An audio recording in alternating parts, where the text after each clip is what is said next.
Welcome to Lesson 1, Why Reality Matters. I'm Professor R.J. Starr, and this is a psychologically grounded introduction to the inquiry of what's real, what's constructed, and why it matters now more than ever. Let's begin with a question that seems almost too big to ask out loud. What is reality? It's the kind of question most people would expect from a philosophy major during their first semester of college, or from someone who's had a little too much wine at dinner.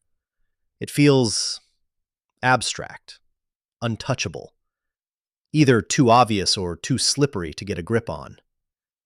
And yet, if you sit with the question, if you really let it land, you start to see how central it is to everything.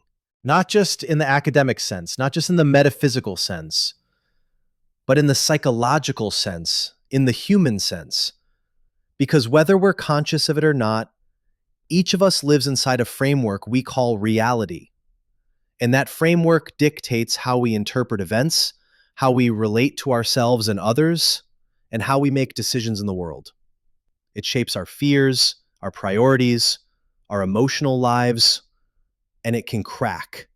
It can fracture, it can deceive. It can also evolve.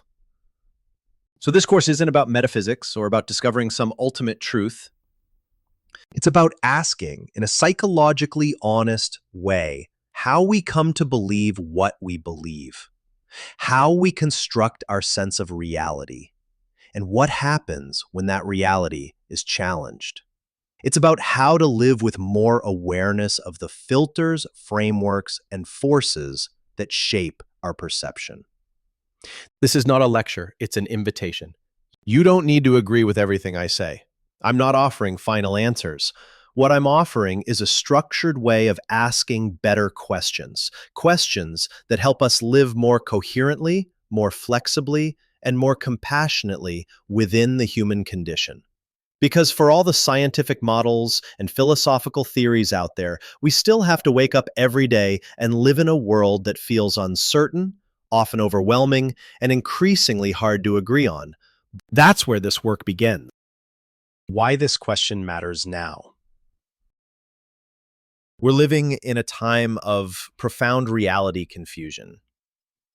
Not just politically or socially, though certainly those domains are affected, but emotionally, cognitively, psychologically. People are unsure of who to trust. They're unsure of their own perceptions. They question the validity of what they see in the media, what they hear from authority figures, and even what they feel in their own bodies. Conspiracy theories flourish not because people are gullible, but because they're grasping for coherence. They want to feel anchored. They want the world to make sense. The deeper issue isn't just misinformation. It's disorientation. And disorientation, when prolonged, leads to fragmentation. It weakens our sense of self. It can make people emotionally volatile, easily manipulated, and profoundly lonely. When you're no longer sure what's real, you can't be sure of your choices, your relationships, or even your memories. This isn't just a cultural problem.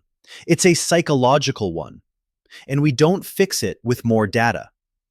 We fix it, or at least begin to heal it, by understanding how our minds construct reality to begin with. What this course is